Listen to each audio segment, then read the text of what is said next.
Buat saya yang pertama menjadi persoalan adalah cara pandang tentang hadis dan bagaimana umat Islam menerapkan hadis sebagai tuntunan perilaku muslim. Berdasarkan hadis-hadis itu, terdapat keyakinan di sebagian umat Islam bahwa memakai celana atau sarung yang menjulur sampai melewati mata kaki adalah haram, terlarang. Dan kalau tindakan haram terus dilakukan, itu akan membawa umat Islam ke neraka. Itu yang menjelaskan mengapa Anda mungkin sering melihat pria-pria muslim yang mengenakan celana yang sering disebut cingkrang atau ngatung. Hadis soal celana ini hanya salah satu di antara banyak hadis yang sering diperdebatkan lainnya. Belum tentu Nabi pernah mengatakannya dan melakukannya. Itu mungkin saja adalah hadis yang dibuat-buat. Seperti saya katakan, ada ratusan hadis palsu yang ditolak, namun sebagian dari yang ditolak itu mungkin saja masih terus bertahan. Kalau umat Islam masih terjebak dengan gaya beragama dengan tafsiran sempit, umat Islam akan jadi salah satu faktor penghambat kemajuan bangsa. Gaya beragama Roma ini saya rasa mewakili sebuah sikap kritis umat Islam yang tidak akan menerima mentah-mentah begitu saja apapun yang disampaikan para pemuka Islam tentang apa yang boleh dan tidak boleh dilakukan umat Islam. Baru-baru ini dia akan bikin marah Bahar Smith karena Roma mempertanyakan logika bahwa para keturunan Nabi Muhammad akan tetap masuk surga walaupun melakukan hal-hal yang jelas dilarang Tuhan. Jadi seolah keturunan Nabi itu suci dari kesalahan. Menurut Roma itu nggak masuk akal. Keren Om Roma. Sekarang nak tanya sama ente, keturunan Nabi Muhammad, para habaib. Jangankan dia pekerjaan sia-sia. Andaikan dia gila, tetap dia itu habib. Karena ini zatiyun. Masalahnya zat, darah, daging. Orang berilmu, ketika ilmunya hilang, dia nggak dipanggil orang alim lagi. Tapi zuriyah Nabi, keturunan Nabi Muhammad, seorang habib, Sayyid Syarif, walaupun dia gila, tapi kehabaiban dia, kesyarifan dia, kesayyidan dia nggak hilang. Kenapa? Karena darah daging, zat. Seperti itu. Jumlah keturunan Nabi di Indonesia terputus nasabnya sehingga perlu diragukan. Perdebatan soal keaslian keturunan Nabi semestinya sudah cukup menyadarkan umat bahwa silsilah dicatat oleh manusia dan karenanya bisa mengandung daif. Terbongkarnya jual beli gelar Habib merupakan bukti lain bahwa status Habib bisa saja didapatkan dari rekayasa. Karena itu, fanatisme terhadap keturunan Nabi patut dikritik. Hal itu juga mengingkari kodrat bahwa setiap manusia terlahir setara. Negara ini dibangun dengan pajak, menjadi APBN, kemudian untuk membangun. Dan yang berkontribusi pajak itu adalah paling tinggi etnis Cina. Bukan habaib yang mengaku mulia. Lalu, investasi itu dari mana yang ke Indonesia ini? 50% lebih berasal dari etnis Cina, yaitu dari Cina sendiri, Singapura, Hong Kong, dan Taiwan. Tidak tercatat dari Yaman Selatan. Mungkin kecil sekali atau bahkan tidak ada. Jadi, kalau ngomong mulia-mulia, itu siapa yang lebih mulia dalam berkontribusi membangun negara ini, menyediakan jutaan lapangan pekerjaan, mengasih pekerjaan kepada pribumi, pada makan, pada sekolah. Oleh karena itu bosen gua dengan klaim Habib-Habib yang mengaku keturunan Kanjeng Nabi Muhammad Sallallahu Alaihi Wasallam. Lebih baik kau memberikan kegiatan yang nyata, berkontribusi terhadap pembangunan negara, itu lebih rasional daripada mengaku-ngaku, daripada menyombongkan diri, daripada merasa dirimu lebih mulia. Karena kebiasaan kamu menganggap pribumi akhwal keturunan Yaman yang sekarang ini berusaha mengajari kita untuk membenci negeri sendiri, Ibu Pertiwi ini. Janganlah mereka kita anggap sebagai saudara kita, karena mereka akan menjerumuskan kita, penduduk pribumi ini yang selalu mencintai saudara-saudara sendiri di negeri ini meskipun berbeda-beda, terutama kepada orang-orang keturunan Yaman yang selama ini saya pantau dengan kepingin menjadi penguasa dan kepingin menjadi penikmat hidup di Indonesia ini, tapi mereka berusaha mengacaukan kita. Ini akan menjadikan negara kita hancur nantinya. Untuk itu saya mengucapkan lagi kepada turunan-turunan Yaman, tolong Anda di media sosial itu terlalu sembrono dalam omongan dan tutur kata, itu tidak ada menyejukkan hati bagi kami seorang pribumi Indonesia tercinta ini. Indonesia ini belum ada yang terbukti secara ilmiah bahwa dia adalah cucu dari baginda Nabi besar Muhammad sallallahu alaihi wasallam. Maka siapa saja yang mengaku sebagai cucu baginda Nabi ingin dipercaya, silahkan adakan tes DNA dan kita akan percaya dia menjadikan umat Nabi Muhammad dijadikan sebagai budak, bukan diangkat derajatnya, tapi dijadikan sebagai budak-budak manusia, diajak demo yang tidak ada manfaatnya, bukan demi agama, bukan demi Rasulullah, bukan demi apapun yang bermanfaat bagi yang diajak, tetapi hanya demi namanya semata. Maka ini memanfaatkan umat Islam untuk kepentingan pribadi. Para ulama tidak boleh diam lagi. Jangan lupa, umat Islam di jagat raya salatnya tidak akan diterima oleh Allah Subhanahu wa Ta'ala kalau tidak mau mendoakan Habib. Umat Islam mulai gaya, mulai mengkoreksi Habibnya, mulai mengkoreksi ulama-ulama dari anak cucu Nabi Muhammad SAW. Orang yang seperti itu mirip dengan iblis. Sekarang ini lagi rame inian, Gus, ada Gus A, B, C, D, wah hasil habaib kena buah, rame anak puyeng. Udah bodoh. Bodoh amat, biarin aja Beb.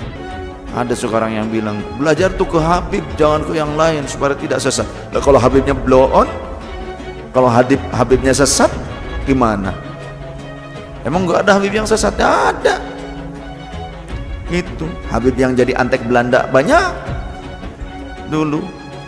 Iya, yang jadi sahabatnya Belanda, jadi kenil, kemudian jadi informan Belanda. Habib ada. Punya kakek yang baru jelek-jelekin, Habib Utsman bin Yahya, dia bilang antek Belanda. Zaman dulu itu Belanda luar biasa loh. Habib Utsman punya langkah. Beliau memang dalam kitabnya Manhajul Istiqamah ada membahas untuk tidak ada pemberontakan. Bib, apa emang begitu semua klan Ba'alawi itu begitu apa? Bangetan amat. Kalau Habib Utsman bin Yahya antek, udah ngaku aja antek, selesai, beres. Jangan pakai kelat-kelit sana sini. Al ulama warasatul anbiya. Pewaris para nabi itu ulama, bukan Habib. Iya, memang benar. Habib cucunya Nabi. Satu Habib, walaupun Habibnya jahlun, maksudnya bodoh kata Iwan, itu ukurannya perbandingannya amat 70 kiai yang alim. Kami adalah majikan kalian, kami adalah pemilik bangsa, kami adalah pemilik kedaulatan Indonesia. Kita orang Indonesia, panjenengan semua punya hak untuk hidup nyaman, merdeka. Jangan mau diperbudak. Apalagi kalau ada orang yang akhlaknya buruk kemudian meminta Anda semua bangsa Indonesia menjadi tameng hidup mereka. Jangan mau dengan doktrin di darah kami mengalir darah Rasul SAW. Di dalam tubuh kami mengalir darah Rasulullah. Di dalam tubuh kami mengalir darah Rasulullah. Kami ini cucu Rasul, maka siap kalian bela habaib, bela kami. Siap kalian angkat senjata untuk habaib. Yang dibelanya mafia, yang dibelanya begundal. Siap korbankan nyawa demi habaib, siap korbankan darah demi habaib, siap korbankan nyawa demi habaib. Allahu Akbar. Ternyata banyak sekali ulama-ulama gadungan di Indonesia atau ulama palsu yang meraup keuntungan yang sangat besar dengan berjualan agama itu, dengan ceramah di mana-mana dan sebagainya. Ternyata Pak Habib Bahar tidak bisa membaca Arab gundul. Jadi pas diminta membaca, gagap sekali gitu, panik gitu. Oh, ayo, gimana ya? Cuman yang agak uniknya itu adalah selain sangat belepotan, sangat gelagapan, ternyata membacanya juga dari kiri ke kanan. MUI, di mana MUI? Percayalah, MUI itu hanya, ya sampai sejauh yang kita ketahui ya, kita belum mengenal ada MUI itu yang misalkan melawan ulama yang menyesatkan atau apa kayak gitu, ya dibiarkan aja, biasa-biasa aja gitu. Kecuali yang kecil-kecil. Kalau yang kecil-kecil ya mereka beranilah bertindak. Tapi kalau misalkan yang sudah punya masa besar dan sebagainya, ya mereka diam aja. Ustadz yang labelnya ulama gitu, apalagi yang kaya raya, itu senyap. Baraya nggak hafal dalil juga nggak apa-apa. Banyak kan ustadz yang kayak gitu. Baraya nggak bisa baca Quran, nggak bisa Arab gundul juga, ya nggak apa-apa. Mereka nanti mau menista agama kayak, mereka nanti mau menghujat agama, mau membuat agama ini menjadi keruh, menjadi agama itu menjadi mencekam, menjadi sering menghujat, menjudge dan lain sebagainya. Ya itu kan gara-gara ulama-ulama gadungan yang seperti itu kan. يعني في ذنبه من المؤمن يخرج كيوم ليلة أول في ذنبه من المؤمن يخرج أمه ولدته كيوم ليلة في ذنبه من المؤمن يخرج. Coba kita perhatikan, simak kitab Durratun Nasihin yang dibaca oleh Habib Bahar. Beliau membaca dengan bacaan fi dzanbih minal mu'minina yakhruj. Berarti dia membacanya ini ke sini, ke arah kanan. Gak tahu dia belajar dari mana, cuma cara membacanya itu kebalik dari sini ke sini gitu ya. يعني في ذنبه من المؤمن يخرج في ذنبه من المؤمن يخرج. Habib Bahar ini kenapa kemudian ditertawakan oleh banyak teman-teman saya? Awalnya saya pikir itu biasa aja gitu ya, kalau seorang Habib Bahar baca kitab kuning. Nah, Habib Bahar membaca kitab kuning, kitab bahasa Arab, dari kiri ke kanan. Jadi penasaran kalau Habib Bahar baca Al-Quran itu gimana? Apakah dari kiri ke kanan juga? Fidam di minal mu'min yakhruj ini emang emang secara susunan kata itu nggak memungkinkan gitu. Tuhan menakdirkan dia untuk dibuka aibnya di depan Refli Harun dan disaksikan oleh semua orang, dan kita akhirnya tahu bahwa Bahar nggak bisa baca kitab. Kalau dari sini gitu ya, setelah ini masih ada orang ngikutin Habib Bahar, saya bingung itu karena apa. Dari sisi keilmuan dia nggak ada, dari sisi nasab sudah dipertanyakan dan kemudian diragukan karena nasabnya terputus, nasab Ba'alawi. Dari sisi pengetahuan keilmuan juga jelas diragukan karena nggak bisa baca kitab. Jadi kalian mau ngikut soal apanya gitu. Pancasila Soekarno, ketuhanan ada di pantat. Anak Tuhan dari mana? Kalau Yesus anak Tuhan, bidangnya siapa? Besok di seluruh wilayah Indonesia kami katakan damai. Karena di salib itu ada jin kafir. Karena di salib itu ada jin kafir. Karena di salib itu ada jin kafir. Haleluya.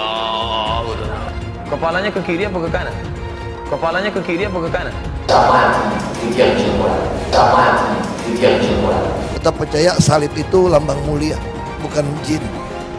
Kok ketawa? Aku nggak nyindir siapa-siapa loh. Hai teman-teman, tahun ini adalah tahun yang bagus untuk trading di market kripto, terutama Bitcoin dan kripto lainnya. Teman-teman bisa gunakan kesempatan ini untuk mencari cuan dengan trading di market kripto. Untuk trading, teman-teman cukup registrasi dengan menggunakan link di kolom deskripsi, lalu deposit, tentukan apa yang ingin kalian tradingkan, lalu tekan tombol buy. Sesimpel itu.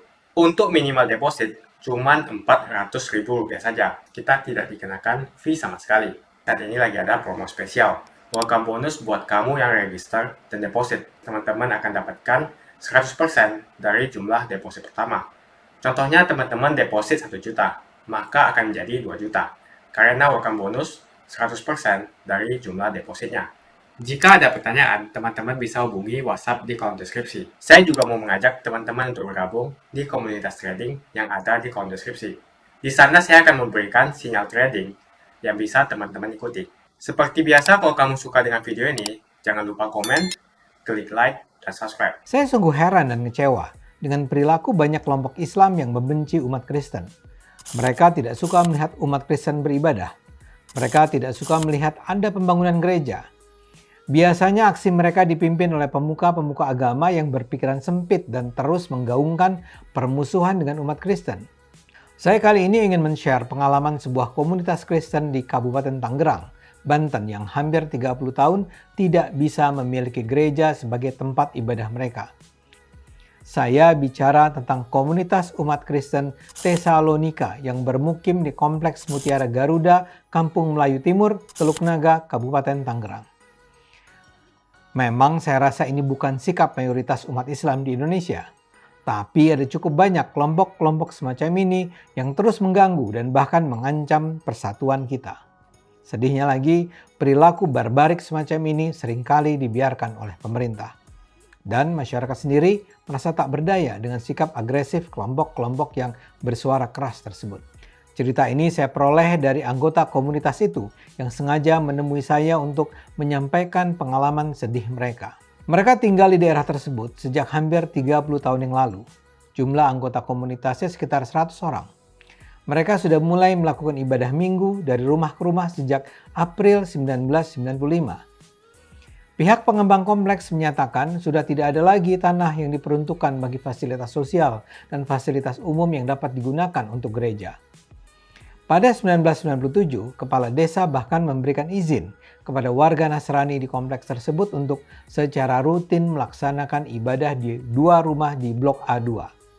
Semua semula berjalan dengan baik sampai tahun 2008. Seusai perayaan Natal tahun itu, terdengar adanya permintaan agar pemerintah menghentikan kegiatan peribadatan Kristen di sana. Ini sih sebenarnya mengherankan karena sebelumnya tidak pernah terdengar masyarakat mempersoalkan keberadaan gereja. Baru belakangan diketahui bahwa inisiatif permintaan penghentian gereja tersebut datang dari Front Pembela Islam yang ketika itu masih sangat berjaya. Saat acara, massa berulang-ulang bertakbir dan meneriakkan tuntutan penutupan gereja. Tak sanggup menerima tekanan tersebut, pihak camat memutuskan bahwa rumah di Blok A tak dapat lagi digunakan sebagai tempat ibadah umat Nasrani. Jemaat pun terpaksa pindah mencari tempat ibadah pengganti. Pada 30 Desember 2008 diselenggarakan sebuah rapat besar yang dihadiri camat, kapolsek, dan ramil kepala desa, pengurus gereja, dan juga wakil FPI yang berjumlah 50 orang. Pihak FPI bahkan membawa surat protes keberadaan gereja yang ditandatangani 193 warga. Mereka menyewa tempat ibadah di Ruko Kompleks Puri Naga. Sambil berpindah-pindah rumah ibadah, jemaat secara serius mencurahkan perhatian untuk secara permanen membangun gereja di Kafling Tukang Kajang. Pada tahun 2010, jemaat membeli tanah di Kafling Tukang Kajang yang berada di dalam lingkungan kompleks. Dalam rencana di tanah itu akan sekaligus dibangun kantor yayasan dan gereja. Dengan modal awal mereka sebesar 13,5 juta rupiah, pada April 2023 pembangunan gedung yayasan gereja mulai dilakukan. Di saat itu tentu saja sudah tidak ada FPI yang sudah dibubarkan pemerintah. Tapi ternyata respons terhadap rencana pembangunan gereja tetap sangat negatif. Perwakilan tokoh agama dan ormas secara keras menolak pembangunan gereja di Tukang Kajang. Mereka bilang mereka menolak karena gereja bisa membawa pemurtadan. Mereka bahkan sudah memperoleh 300-an tanda tangan penolakan. Untuk sementara pengurus gereja mundur setapak. Ketika pengurus gereja pada Desember berencana melakukan perayaan Natal di gedung yayasan, perwakilan Islam kembali menyatakan menolak. Insiden selanjutnya berlangsung pada perayaan Paskah 31 Maret 2024. Pada 30 Maret malam terjadi pengerudukan persekusi oleh massa yang sebenarnya bukan berasal dari lingkungan sekitar bangunan gedung yayasan. Mereka berjumlah sekitar 75-100 orang. Massa datang dengan wajah garang dan berteriak-teriak agar jemaat segera menutup dan meninggalkan gedung. Seorang pengurus gereja bernama Bu Natalia berusaha menenangkan keadaan. Namun massa sama sekali tidak peduli. Massa semakin beringas dan bahkan ada yang menyerukan agar gedung dibakar. Mereka memerintahkan agar jemaat beribadah di Puri. Ketika dijawab bahwa jemaat gereja hanya mengontrak di Puri dan saat itu masa kontrak sudah habis, dengan nada melecehkan mereka bilang, "Kok berdoa ngontrak sih?"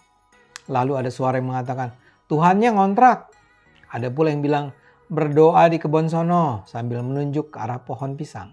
Bu, nggak ada tuh Pak, ada aturannya Pak, ada aturannya itu. Ada aturannya. Ada aturannya Pak Haji. Masa Pak Haji nggak tahu juga. Ada aturan lah Pak Haji. Aduh, kita membangun aturan itu Pak, aturan itu Pak, Bapak menolak mengadakan kegiatan itu aturan, Bapak menolak hak kami nggak setuju mengadakan kegiatan apapun di sini. Tapi Bapak mengadakan karena Bapak mengadakannya ya di mayoritas agama Islam. Di sini Islam semua. Kalau di luar Islam gini Pak, sorry Pak, kasihlah kita ini apa Pak? Kita kan masa kita nggak bisa berdoa gitu? Masa kita nggak bisa berdoa? Kenapa nggak berdoa di puri aja betul jelas tempat Bapak? Gini Pak, di puri itu sudah harus masa kontraknya. Kalau di puri kebangun ini buat mata paling bisa. Kalau kamu berdoa di sana ngontrak, kok berdoa ngontrak sih?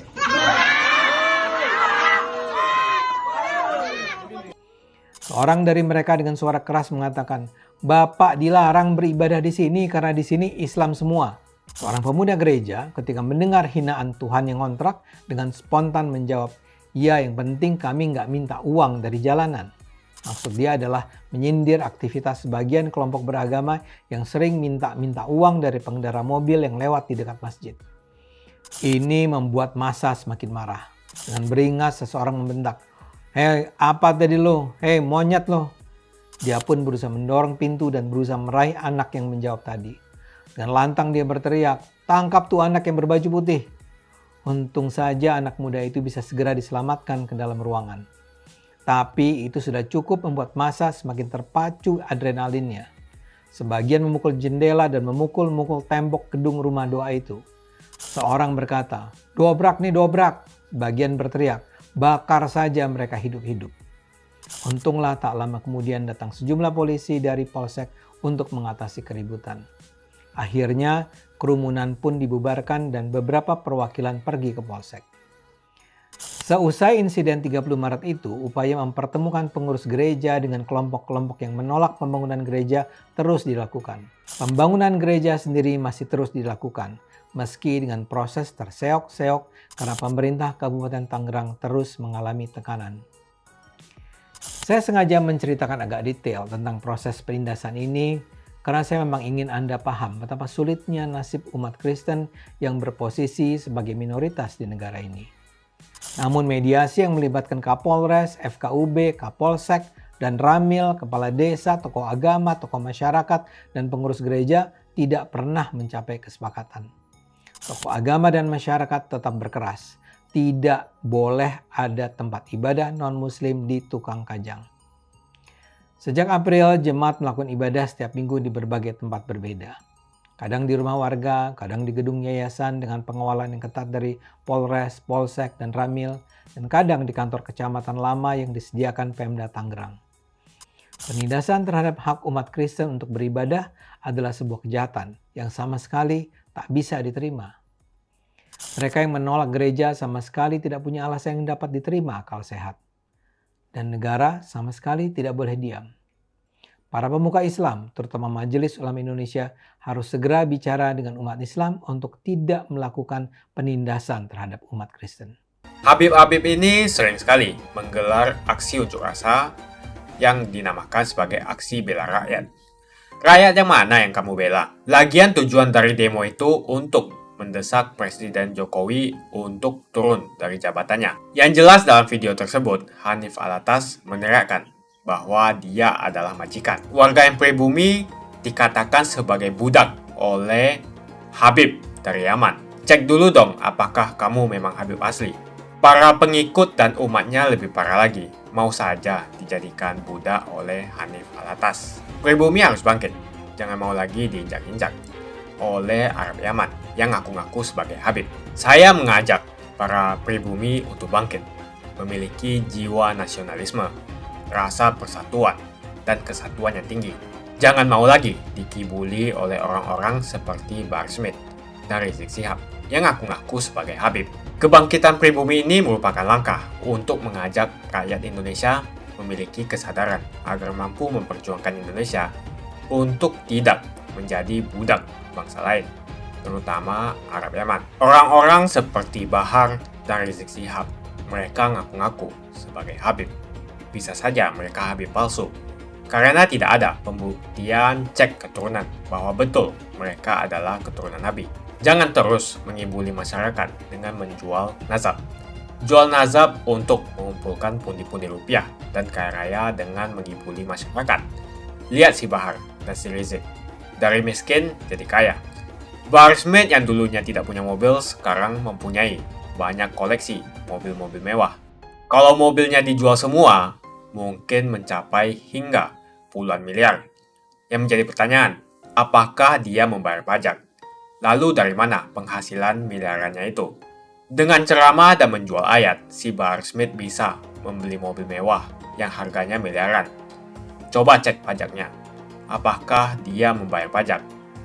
Tidak pantas seorang mengaku cucu Nabi, tapi kelakuannya tidak ada kesopanan sama sekali. Ada juga murid dari Bahar Smith yang mengatakan satu Habib bodoh sama dengan 70 kiai alim. Mau sampai kapan bangsa Indonesia mampu dia menahan diri dan membiarkan bangsanya sendiri dihasut, diadu domba, diperdaya dan diperalat, bahkan diperbudak oleh manusia-manusia keturunan Yaman yang notabene pendatang dan belum jelas juga Habib asli atau bukan. Disuruh lakukan cek keturunan, dia takut, gak berani. Berani tidak mereka yang ngaku Habib itu melakukan tes untuk membuktikan mereka betul keturunan Nabi? Kalau para Habib tidak berani melakukan tes, jangan disanjung-sanjung. Apalagi ajaran yang disampaikan penuh dengan ujaran kebencian, seperti Bahar Smith, Rizik Syihab, dan penceramah-penceramah lainnya. Tak usahlah panggil Habib-Habib, seakan-akan keturunan Arab kastanya lebih tinggi dari keturunan pribumi atau keturunan Cina. Seakan-akan Cina dan pribumi di bawah orang Arab. Namun Cina sudah menjadi nomor 1 di dunia. Dan saya percaya Indonesia akan menjadi negara maju dengan mayoritas pribumi. Seharusnya Arab Yaman harusnya belajar dari negeri Cina. Seperti kata kitab suci, belajarlah sampai negeri Cina. Begitu saja opini saya hari ini. Tuliskan opini kalian tentang Bahar Smith di kolom komentar. Jika kalian setuju dengan pendapat saya, ayo tekan like di video ini. Dan bagikan video ini ke teman dan family Anda supaya mereka semua mengetahui tentang informasi ini. Tekan tombol subscribe dan bunyikan lonceng notifikasi supaya kamu tidak ketinggalan